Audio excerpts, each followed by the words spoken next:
Olá, seja bem-vindo a mais essa edição do programa Urban View, um olhar sobre as cidades, programa que é uma produção da Urban Systems, que tem a apresentação minha, Gilberto Brandt, e a participação da Sandra Lanza na produção e também aqui na apresentação ao meu lado. Sandra? Tudo bem? Tudo bom, e você? Tudo ótimo, e bem-vindo a vocês que estão com a gente aqui no Urban View.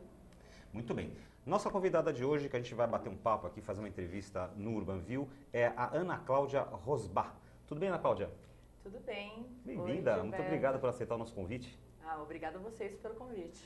Muito bem, nessa edição do programa de hoje, o nosso olhar da semana é habitação de interesse social e mercado imobiliário.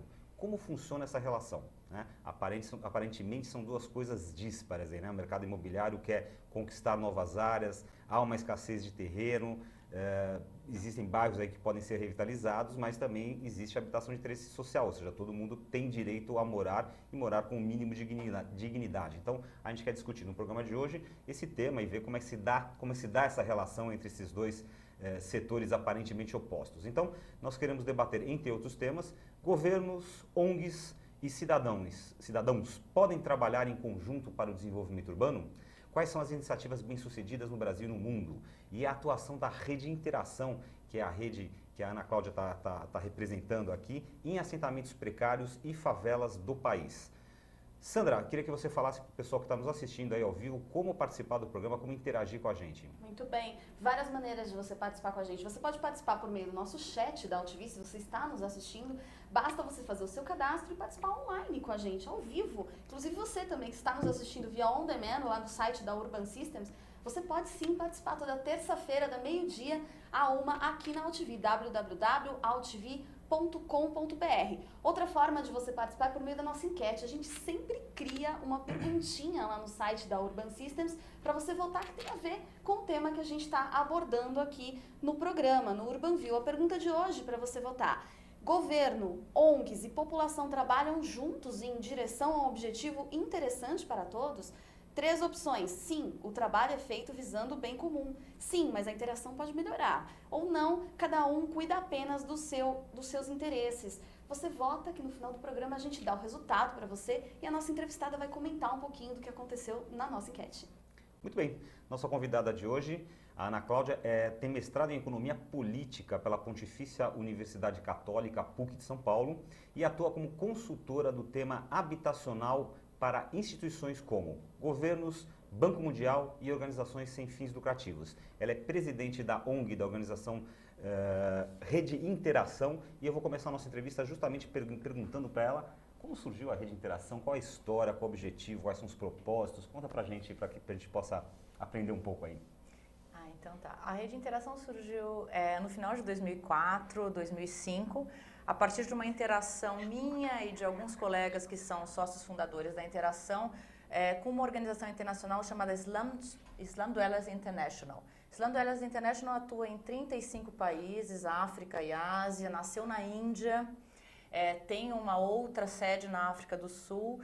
E eu achei que o tipo de trabalho deles, né, de qualificar a comunidade para participar de uma forma mais ativa, né, mais propositiva de negociações com o governo para melhorar as condições de vida, era um tipo de movimento, de organização que a gente não tinha muito aqui no Brasil, assim, mais pragmático, mais objetivo, né? Nós achamos interessante e montamos a Interação para implementar as metodologias do SDI, dessa Slum Dwellers International, no Brasil em 2005. E essas metodologias que você cita foram facilmente adaptadas? As realidades são semelhantes? Os problemas são semelhantes? Não, os problemas são semelhantes, as realidades são bem diferentes, elas não foram facilmente implementadas, né? O SDI trabalha com 3 pilares de organização comunitária. Um é a poupança comunitária, então dinheiro.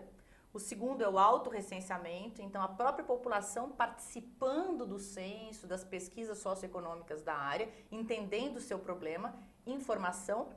E o terceiro é o intercâmbio, então você levando comunidades de uma cidade para outra, de um país para o outro, para que elas expandam seus horizontes, entendam alternativas e possam contribuir no desenho de soluções com os próprios governos e os atores aí da sua realidade local. A questão da poupança é uma questão complicada aqui no país. Realmente, inclusive, hoje eu estava lendo no jornal que o país, a taxa de poupança no Brasil é uma das mais baixas do mundo, né? Um problema crônico da economia brasileira, inclusive. E praticamente, eu acredito que não seja privilégio de nenhuma classe social. Eu acho que é uma questão do brasileiro, né? O brasileiro não tem hábito, né? Não tem a cultura de poupar, né? Não tem hábito, não tem cultura. Isso estava hoje na imprensa sendo mencionado. E foi uma coisa difícil. A gente conseguiu montar grupos de poupança, né? Nós temos 20 grupos de poupança hoje em 10 comunidades. Mas assim, os ritmos são bem heterogêneos, né? Mas esses grupos de poupança, eles usam o mercado financeiro, o formal, bancos, etc e tal, para ser administrado esse dinheiro? Usam, eles colocam normalmente numa conta poupança. Assim, não há muita sofisticação no investimento deles, né? A grande vantagem é eles se manterem unidos, né? A poupança, ela funciona como uma cola, né? Porque o dinheiro está lá, então você acaba ficando preocupado, vai às reuniões, é um estímulo para as pessoas se reunirem, se conhecerem. Isso que eu ia perguntar, porque você falou que um dos pilares é o dinheiro, né? A poupança. O segundo pilar é essa participação, é estudar a comunidade, entender o que está se precisando, e um terceiro pilar é você estudar como é que esses modelos podem ser aplicados aqui. Exatamente. Os dois segundos pilares são pilares de informação. Primeiro, a informação da minha própria comunidade. E segundo, a informação sobre o que está acontecendo no mundo. Agora, esse processo todo exige uma outra questão que o brasileiro parece também não ter essa cultura, que é a participação comunitária, né?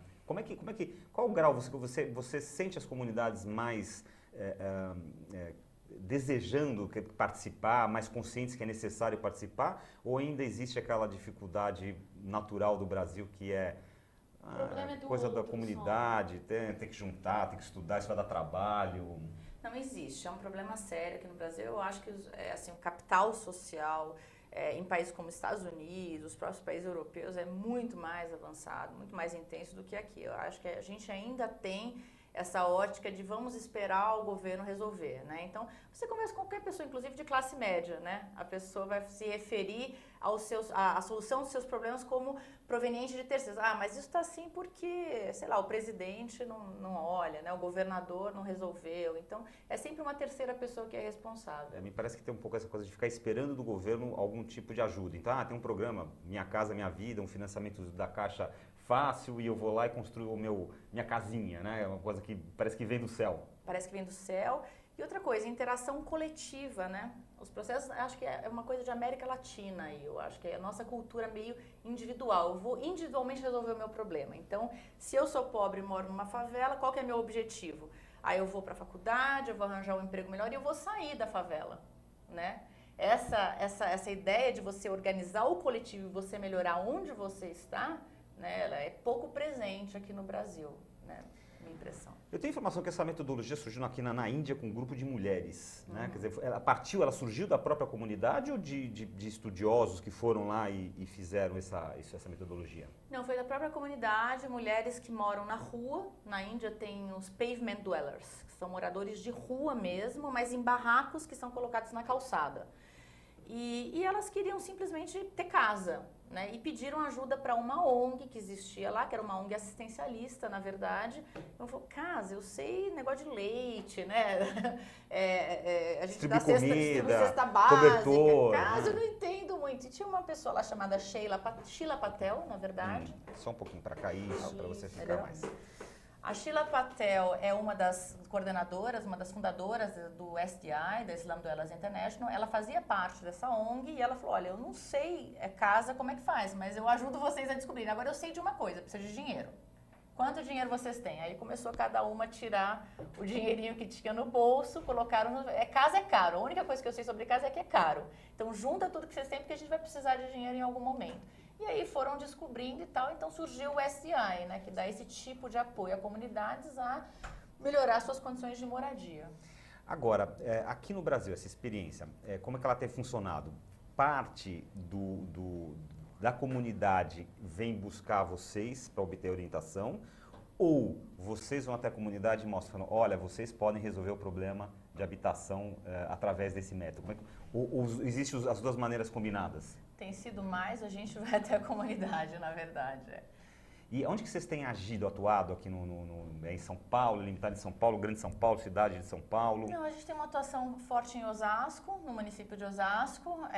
Atuamos também num outro município chamado Várzea Paulista, próximo a São Paulo, na Grande São Paulo. E em Recife. Na verdade, na região metropolitana de Recife, nós temos algumas comunidades.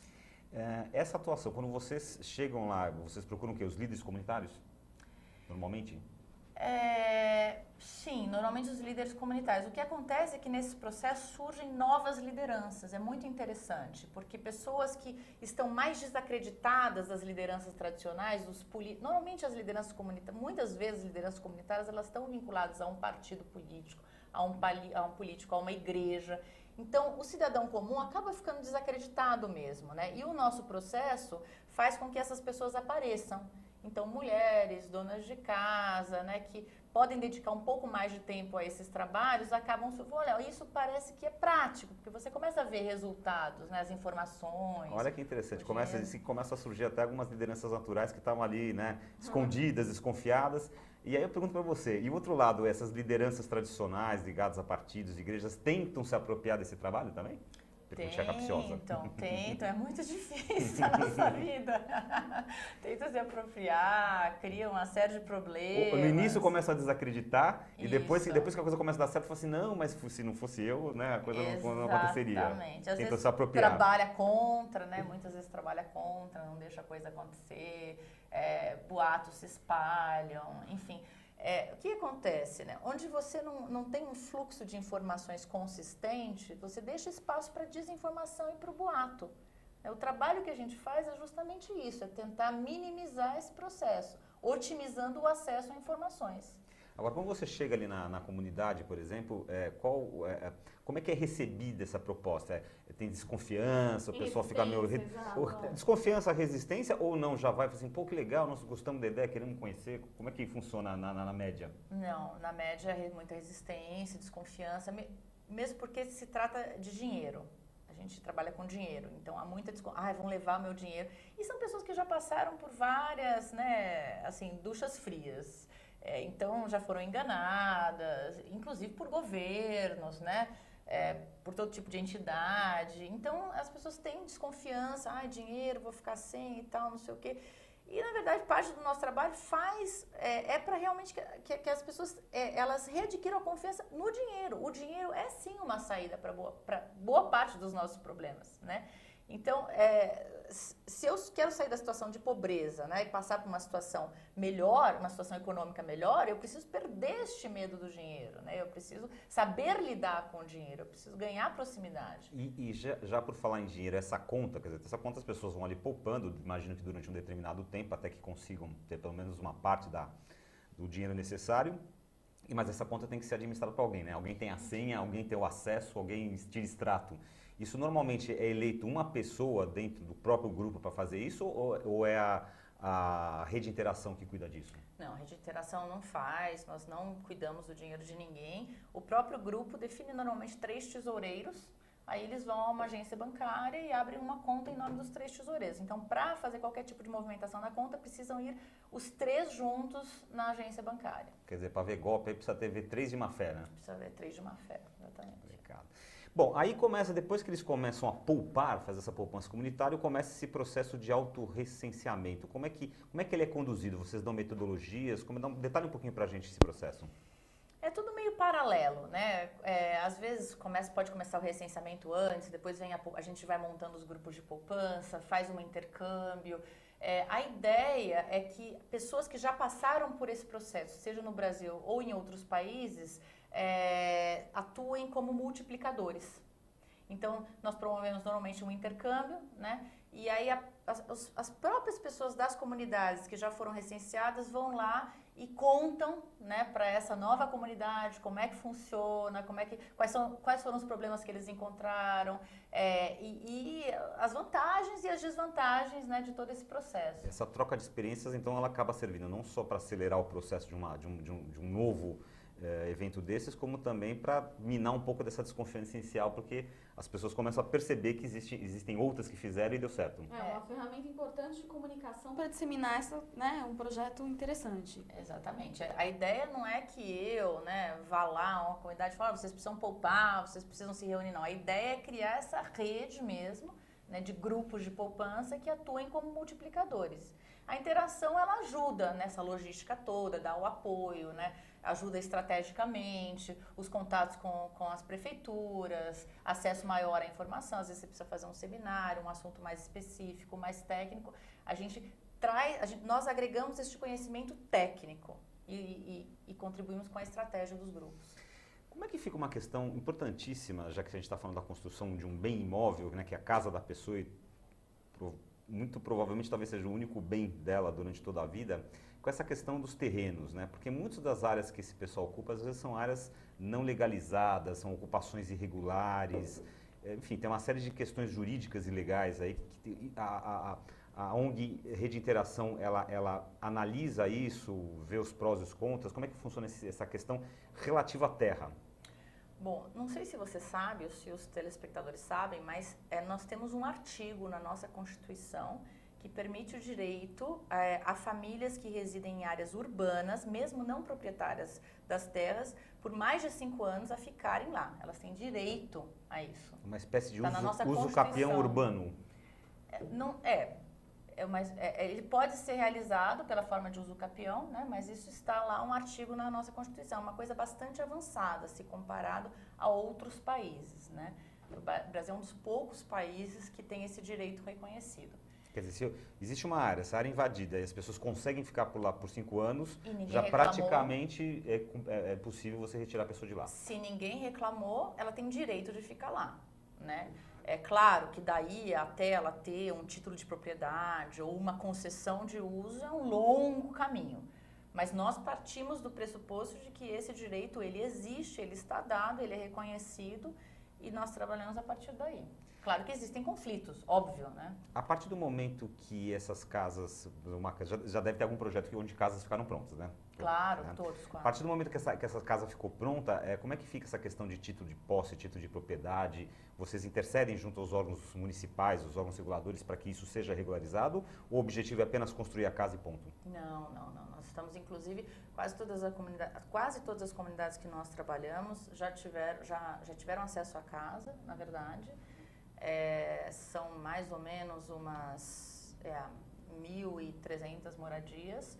E nós trabalhamos para que as pessoas, para ter a sustentabilidade também, porque não é só a mudança, Depois que mudou, a pessoa vai ter que ficar lá. Então, tem toda a vida em condomínio, que precisa ser aprendida, trabalhada. Então, agora a gente está, inclusive, com esse foco maior, no que a gente chama de pós-ocupação, para garantir a sustentabilidade deste novo condomínio que surge, Porque as famílias... Esse exercício da poupança, aliás, é muito interessante, porque como os nossos grupos já passaram por esse exercício de planejamento financeiro, de organização financeira, depois compreender os gastos adicionais que advêm da nova moradia fica muito mais fácil, muito mais palatável. E como é que a gente passa, Ana Cláudia, esse tipo de informação para essas pessoas? Que tipo de ferramentas vocês usam nesse sentido?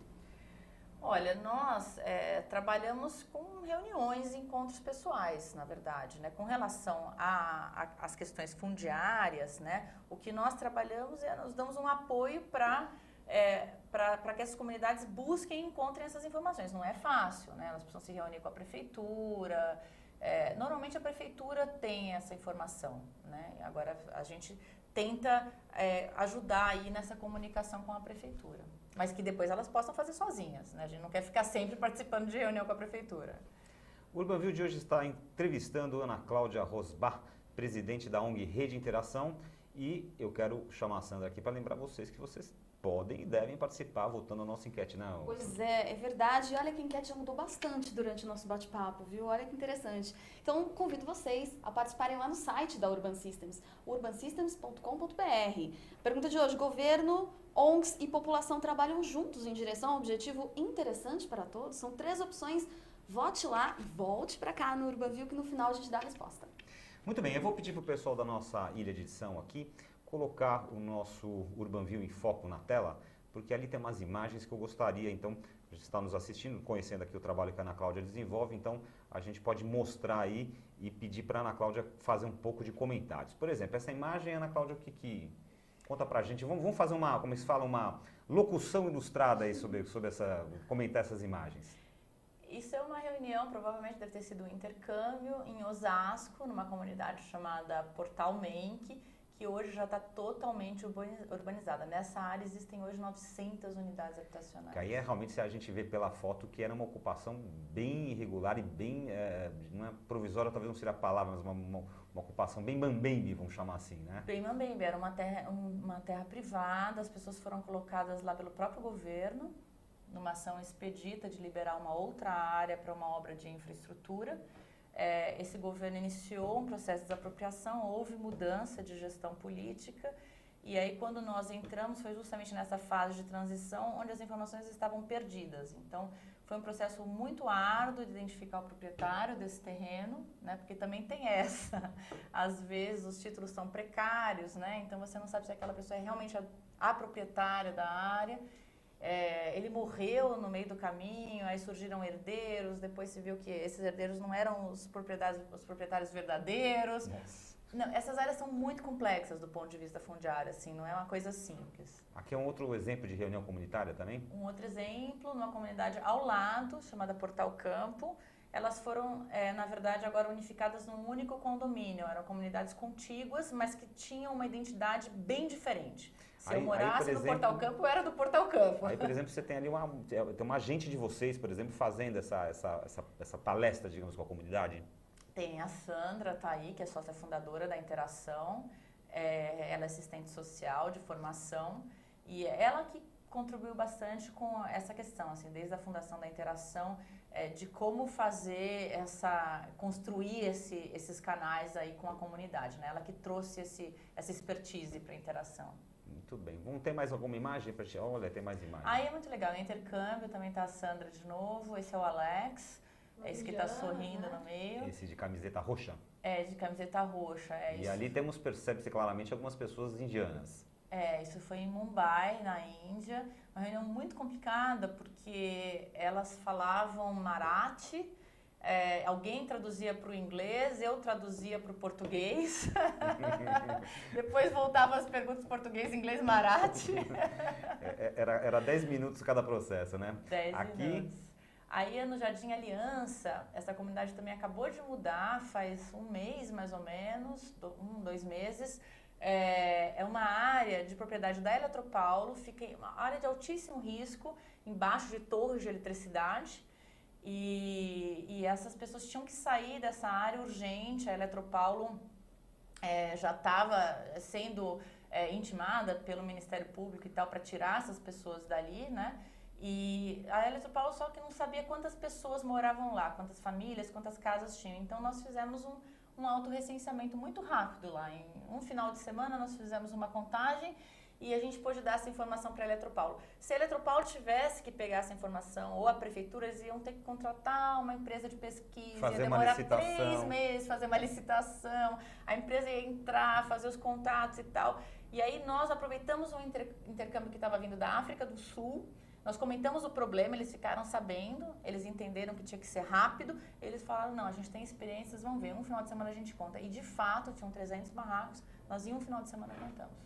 Tudo bem que depois o processo demorou, acho que uns 5 anos para eles saírem de lá, mas agora finalmente eles saíram. Fazendo uma pequena interrupção aqui na nossa apresentação, me surgiu uma pergunta aqui, que nesse caso, por exemplo, a Eletropaulo, né? A Eletropaulo é uma empresa, né, que tem um faturamento grande, ela teoricamente poderia até financiar um projeto de vocês ou ajudar no financiamento de um projeto de vocês. Já houve casos onde empresas que têm uma atuação, digamos, social mais forte ou mais estabelecida, já aconteceu casos de pegar um projeto de vocês, ajudar vocês, ou vocês com dinheiro, ou a própria comunidade para fazer esse tipo de processo, ou nunca aconteceu? Olha, nós já tivemos interações com empresas do setor privado, mas são 2 dos casos mais típicos, né?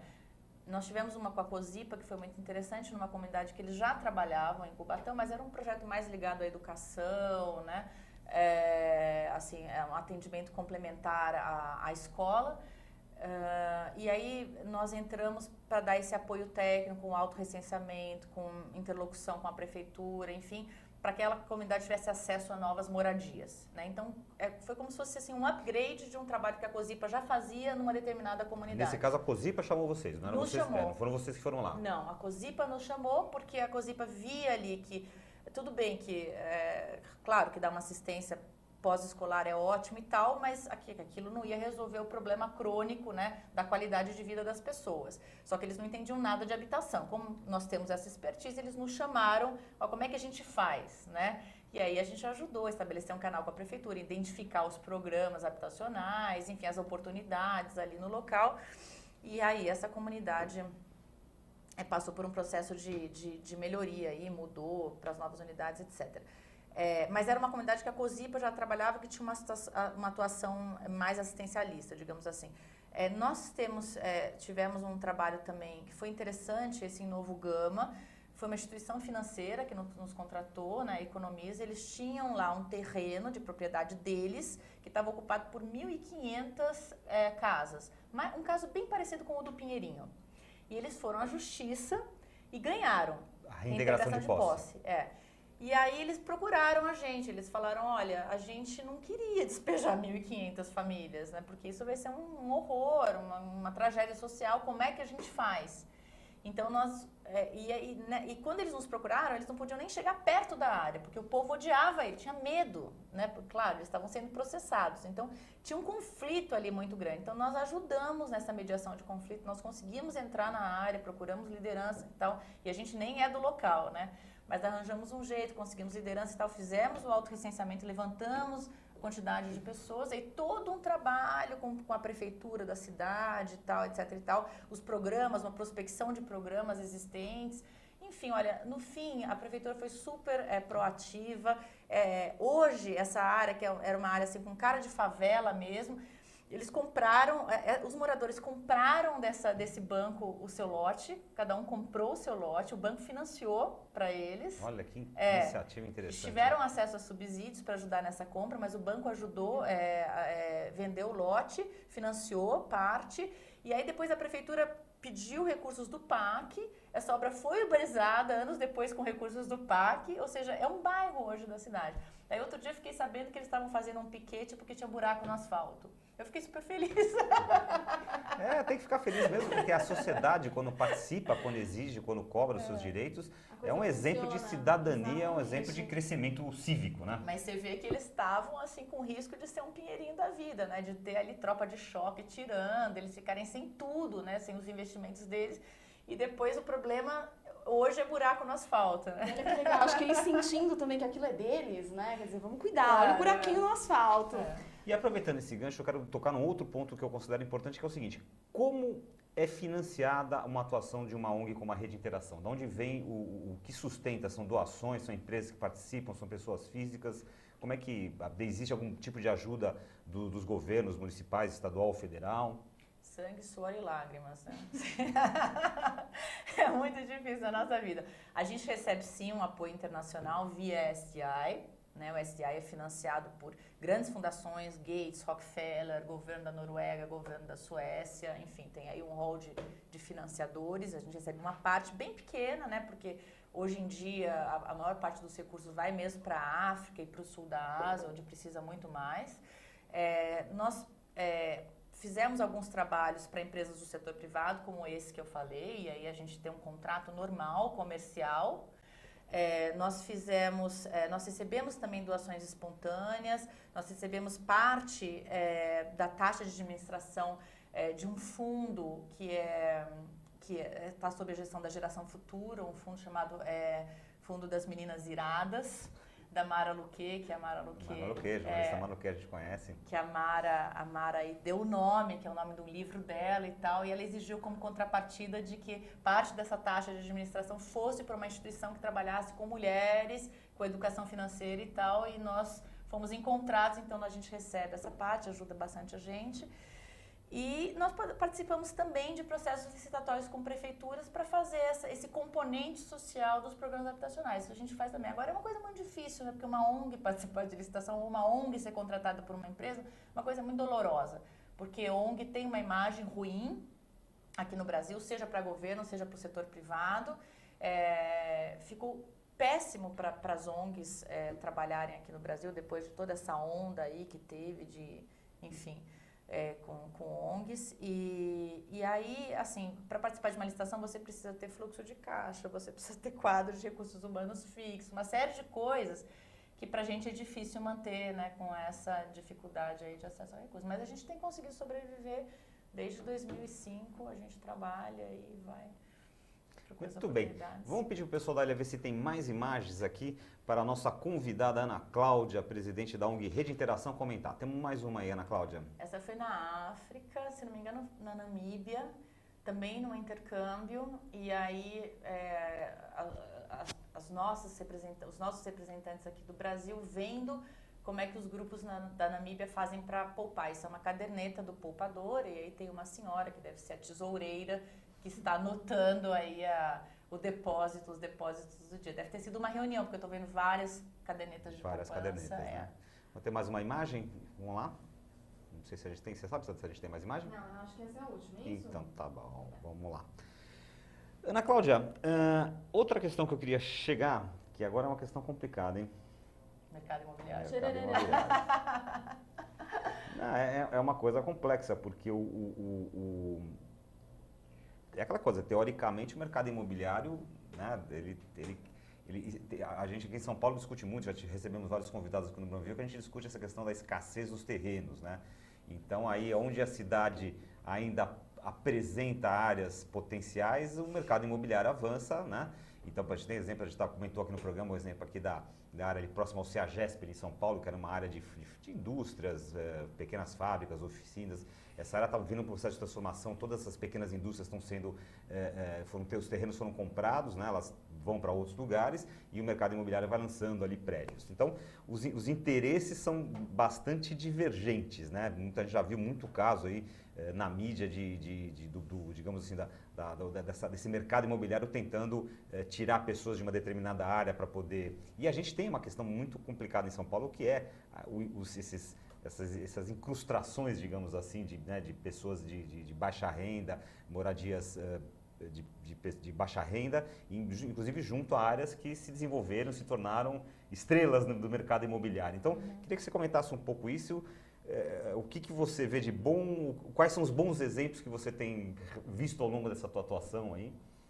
Bom, no Rio isso acontece muito, né? Você tem muitas favelas que são próximas a áreas valorizadas, como Ipanema, São Conrado, Sim, tem umas favelas no Rio que tem uma vista maravilhosa, Enfim. Melhor do que muito apartamento da Orla, inclusive. Melhor do que muito apartamento. Aqui em São Paulo é que a gente está menos acostumado com essa interação assim muito próxima. A gente tem lá o Real Parque, a favela de Paraisópolis, mas no resto as favelas elas são realmente incrustadas. Gostei dessa palavra que você usou, incrustadas assim, ou elas são incrustadas ou elas são longe, estão na zona leste, ocupações irregulares em áreas de mananciais. Inclusive você citou, eu moro no bairro do Real Parque e é curioso realmente você ver, porque é como se existe um enclave, né, de prédios legais, de alto padrão, e do lado, assim, com uma rua dividindo, pum, começa uma favela, com habitações de terríveis, né, das crianças que a gente pôde ver aí nas imagens que você apresentou, né? Eu não sei a história do Real Parque, mas eu sei a história de Paraisópolis, que até tem muito a ver com o mercado imobiliário e com o governo, né? O Paraisópolis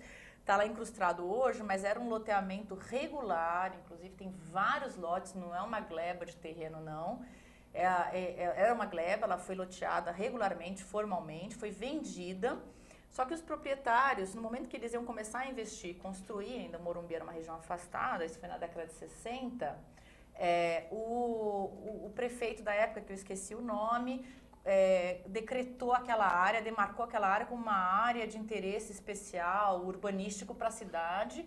E aí MURB, na época, tinha inclusive um projeto para fazer um parque ali. Ou seja, você é proprietário de uma área ali, você não sabe direito o que é isso, sabe que tem um projeto de um parque e você não vai investir. Então as pessoas não investiram. E aí veio a construção do estádio do São Paulo, depois o Palácio do Governo, Einstein, enfim. E essas construções acabaram levando trabalhadores para lá, trouxeram muita gente, inclusive de Pernambuco.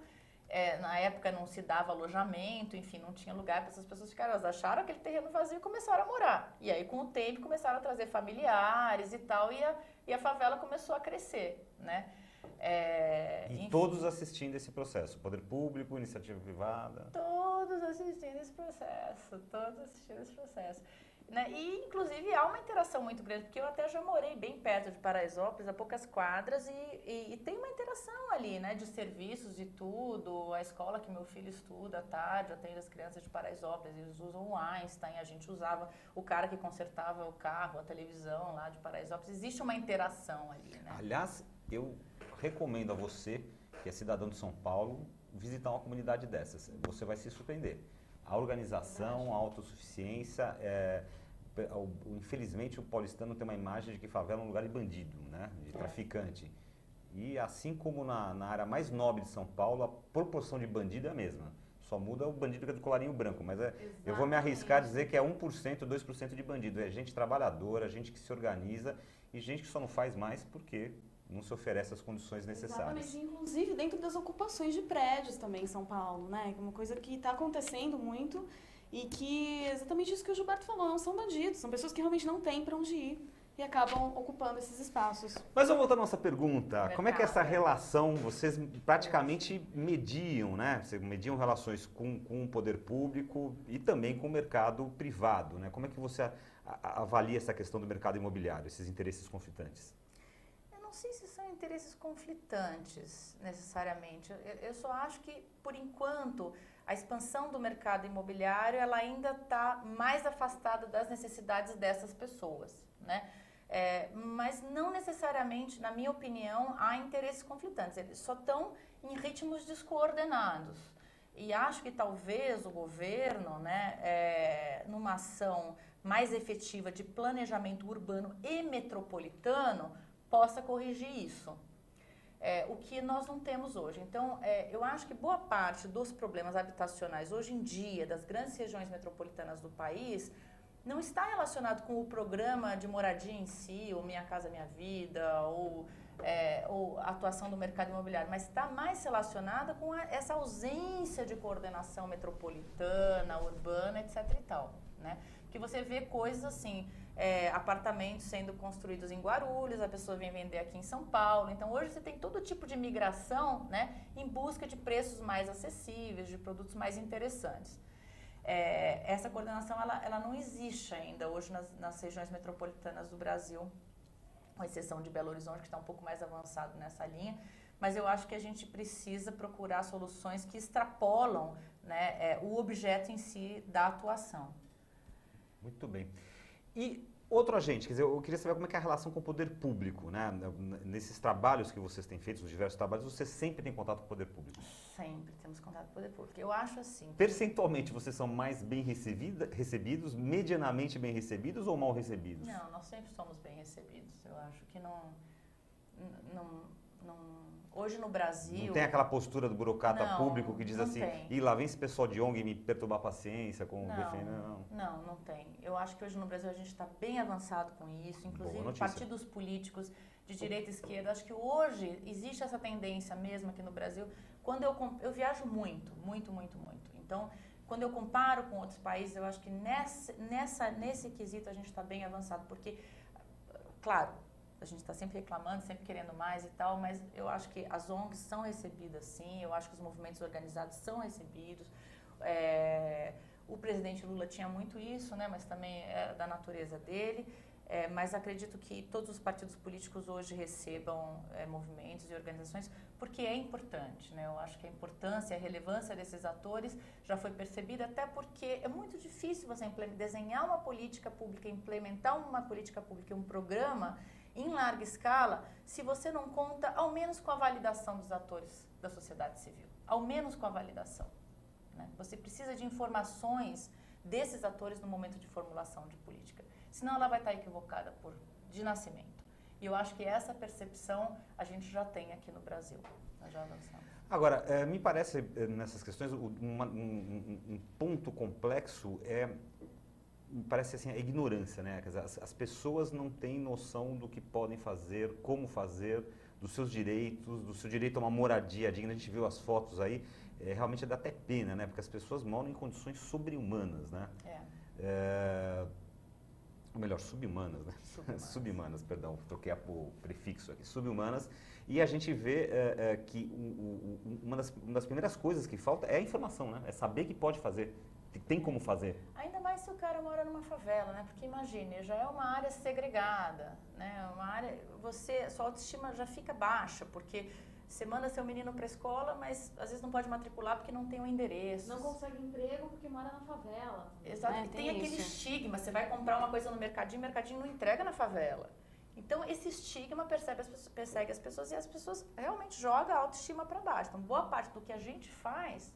Aliás, eu vou te dizer, Gilberto, o que a gente faz é contar para as pessoas que elas podem, na verdade. No final das contas é isso. Mas o trabalho de uma ONG é uma coisa muito complexa, porque primeiro tem esse grande trabalho que é você chegar para esse pessoal que não tem informação e mostrar para eles que eles podem. Isso. Depois você tem que ajudar eles a viabilizar e depois você ainda tem que cuidar do pós, né? Que também é uma questão complexa, porque muitas vezes eles sonham, na hora que conseguem não sabem bem o que fazer com aquilo, né? E mostrar que você é sério, né? Porque tá cheio de gente que não é séria. Tinha uma comunidade que a gente estava trabalhando que tinha uma dificuldade de reunir os grupos de poupança, as pessoas não poupavam. Daí eu fiquei sabendo que foi lá um vereador e vendeu boletos para casas que não existiam. E as pessoas estavam pagando. Eu falei, poxa... Um representante eleito. Eleito. Eu nem vou te dizer em que lugar foi esse. Olha que legal. Então as pessoas não iam para as nossas reuniões, mas pagavam lá o boletinho, né? É mais fácil eu achar que se eu pagar um boletim por mês, a coisa vai estar resolvida. É uma ilusão. As pessoas às vezes gostam de acreditar nessas ilusões, né? Pois é, estamos conversando no Urbanville de hoje com a Ana Cláudia Rosbar, presidente da ONG Rede Interação. E agora eu vou partir para um outro ponto aqui, que é o seguinte, me informaram aqui que além da atuação de vocês, a Rede Interação também desenvolve outros projetos com poder públicos, ONGs e atores do setor privado nas áreas de trabalho social, pesquisas socioeconômicas e planejamento urbano e habitação. Que tipo de trabalho que você faz? Já me colocaram aqui alguns exemplos, que é a Prefeitura Municipal de Várzea Paulista, a COFAP. A gente vai comentar um pouquinho sobre eles, mas conta só um pouquinho como é que é esse trabalho também que vocês fazem. Todos os programas habitacionais hoje aqui no Brasil têm um componente social, né? Porque a habitação não vai resolver as questões sociais, não vai aumentar os indicadores sociais de uma determinada comunidade. Então, seja um programa de urbanização de favela ou um programa de acesso à moradia, como é o Minha Casa Minha Vida, precisa haver um preparo dessas famílias, né? Claro que primeiro um quadro, uma fotografia, quem são essas famílias, qual é a renda, onde elas trabalham, tem criança, não tem criança, precisa de escola, não precisa. O quadro, o preparo e depois um acompanhamento por no mínimo um ano, a formação do condomínio, depois a conexão com o mercado de trabalho local, oportunidades de melhoria de formação, melhoria mesmo dos indicadores sociais, né? Um início de desenvolvimento social e econômico. E aí é esse componente aí, que normalmente é um recurso público, né? E que a Interação, já faz um tempo, já tem participado aí de concorrências, de licitação para ter acesso a esses recursos.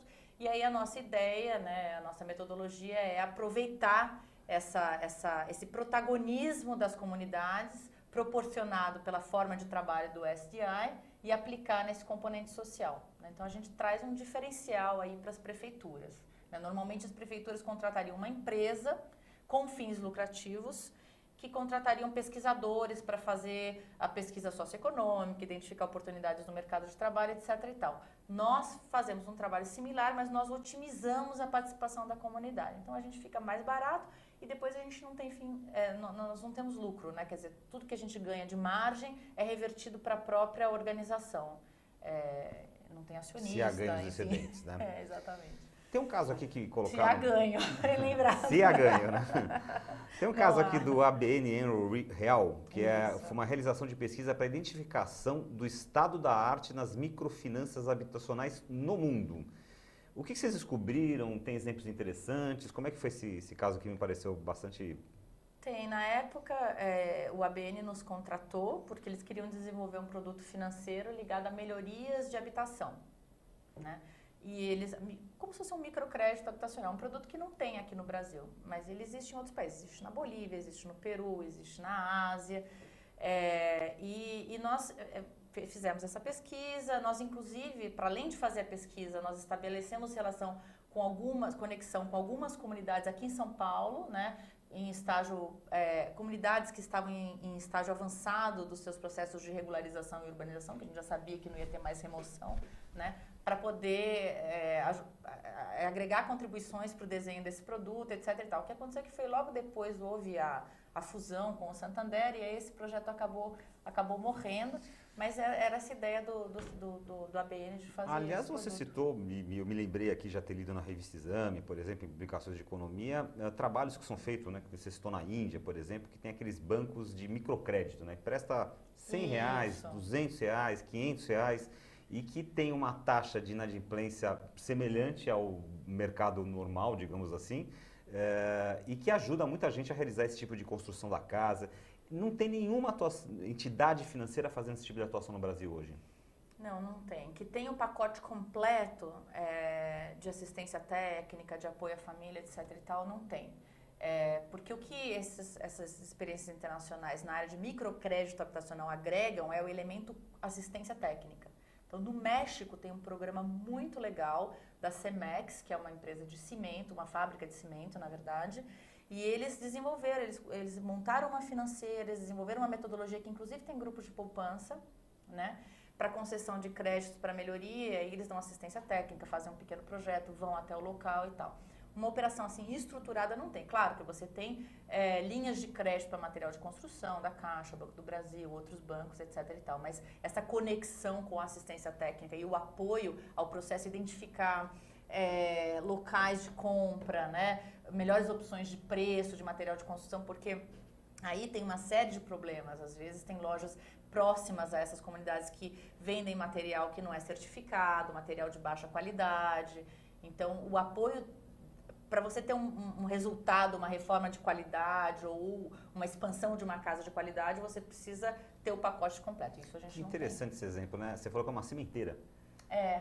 Eu imagino que ela, além de vender nos mercados tradicionais, onde todos os seus concorrentes atuam, na verdade, com essa ação, que é uma ação trabalhosa, mas no fundo ela está criando um mercado para o próprio produto dela. Ela está criando. E, na verdade, foi uma sacada. As nossas já tiveram essa sacada também. Acho que aqui no Brasil o número é 70%, 80% das vendas de cimento. Tem uma pesquisa aí de alguns anos atrás, da Booz Allen, mostra que um percentual bem alto, acho que é 80% das vendas de cimento vão para esse mercado formiguinha. Mercado pulverizado, né? Pulverizado, que não são as grandes empreiteiras, não são as grandes... O grande mercado do cimento, do material de construção, é o mercado pulverizado. E tem uma última, nosso programa já está chegando ao final, infelizmente, mas tem uma última que eu quero falar com você, que é o caso aqui da COFAP, que foi uma realização de pesquisas socioeconômicas e atividades de mobilização e articulação social entre os moradores do conjunto residencial Barão de Mauá, com 1.500 domicílios, Ministério Público, Poder Executivo e demais atores relacionados à ação civil pública referente a riscos de contaminação na área. Quer dizer, aí você tem um novo ingrediente que é o risco da contaminação. É um condomínio que já está bem estabelecido, enfim, também 1.500 unidades lá em Mauá. E aí a gente teve essa atuação aí de... havia uma ação civil pública, né? Alguns réus envolvidos e aí nós fomos contratados aí pela COFAP para levantar informações referentes, né? Porque você precisa saber quem mora lá, né? Quantas pessoas estão lá ainda hoje. E nós fizemos esse trabalho, interação com o Ministério Público, enfim, o projeto ainda não acabou, né? Está indo agora para uma nova fase, né? Tem também a CETESB que está autorizando aí o processo de remediação que foi apresentado pelos réus. E nós estamos aí fazendo essa intermediação lá. Espero que acabe logo e bem. E aqui é um caso onde intermediação não falta, né? Porque o que tem de gente envolvida aqui é bastante coisa. Mas eu vou pedir para a nossa Sandra Lanza checar os resultados, atualizar aí na máquina dela como é que estão os resultados da enquete, porque eu quero que a Ana Cláudia comente aqui. Vamos ver o que o pessoal está dizendo aqui. Muito bem, olha, então, olha só que interessante. A nossa pergunta da enquete era: governo, ONGs e população trabalham juntos em direção a um objetivo interessante para todos? 5% disseram sim, o trabalho é feito visando o bem comum. 19% disseram não. Cada um cuida apenas dos seus interesses, está olhando só para o seu lado. E a maioria, 76%, diz sim, mas a interação pode melhorar. É isso mesmo, Ana Cláudia? Que bom, eu tô feliz. Eu já estava tremendo, eu falei só 5%. Não, eu Eu acho que trabalha sim, lato sensu trabalha, eu acho que pode melhorar, como você falou, Gilberto, no início da nossa conversa, o brasileiro de todas as classes não tem essa cultura de organização, né? Isso é uma coisa que a gente precisa aprender a fazer, a gente precisa aprender a se organizar. Eu não sei como é que são as reuniões de condomínio de vocês, as minhas são bem complexas. Então, assim, a gente normalmente não disponibiliza tempo, né? Melhor chega em casa cansado do trabalho, prefere deitar no sofá, assistir um filminho, ou ver uma coisa mais interessante do que assistir um programa legal como esse de hoje, de vocês e tal, né? Enfim, eu acho que a gente precisa, o brasileiro, parte da sociedade isso, né? Na minha opinião, é uma coisa que... Ok, a gente pode pressionar os governos quanto eles quiserem. Agora, se a sociedade não tem essa cultura consolidada, não adianta. Que adianta os governos abrirem as portas se não tem interlocutor, não tem Muito com bem quem falar. colocado. Começa nas coisas pequenininhas, né? Na reunião do condomínio. Muito bem. Isso aí.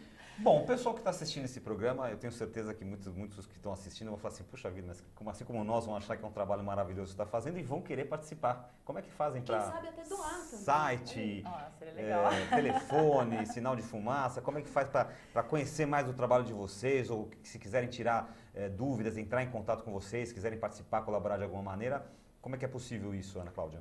Tem o nosso site, www.redeinteração.org.br, o e-mail de contato@redeinteração.org.br e tem o telefone também, 11 3159 2621. Então é www.rede... Aqui no Interacal. caso vai ficar redeinteracal.org, né? Não esquece não, .com. Ou se não, entra também no mecanismo de busca, né? Só colocar lá Rede Interação que com certeza vai achar vocês. Rede Interação Favelas, acho que acha a gente. Muito bem. Bom, o Urban View de hoje está chegando ao final. Exatamente, eu quero aproveitar para convidar vocês também que estão nos assistindo para continuar esse bate-papo assim, e conhecendo outros vídeos também lá no site da Urban Systems, www.urbansystems.com.br. Você vai conhecer os 6 anos lá de programa, não é? De programa que a gente faz aqui. Você vai poder acessar todos esses vídeos. E a Ana Cláudia falou assim que o cara fica com preguiça de ver o nosso programa. Não, ele pode ver nosso programa aqui ao vivo, pode ver no site da Urban Systems a qualquer momento. Nós estamos chegando aí com o nosso canal no iTunes também para você poder fazer download de alguns programas.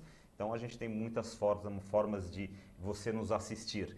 Eu agradeço muito a presença da Ana Cláudia Rosbach, presidente da ONG Rede Interação, pela presença aqui no Urban View. Obrigado, Ana Cláudia. Muito obrigada, Sandra. Muito obrigada, Gilberto. Foi um prazer estar aqui com vocês. Nós Parabéns pelo programa. Parabéns você pelo sucesso também, né, da Rede Interação e pelo trabalho. E eu quero também mandar um abraço pro Adriano Santos, que está falando, olá, Sandra, parabéns pelo programa, parabéns. Obrigada pela participação, Adriano. Ok, voltamos terça-feira que vem, meio-dia, com mais uma edição inédita, mais um papo interessante aqui no nosso Urban View, um olhar sobre as cidades. Até lá.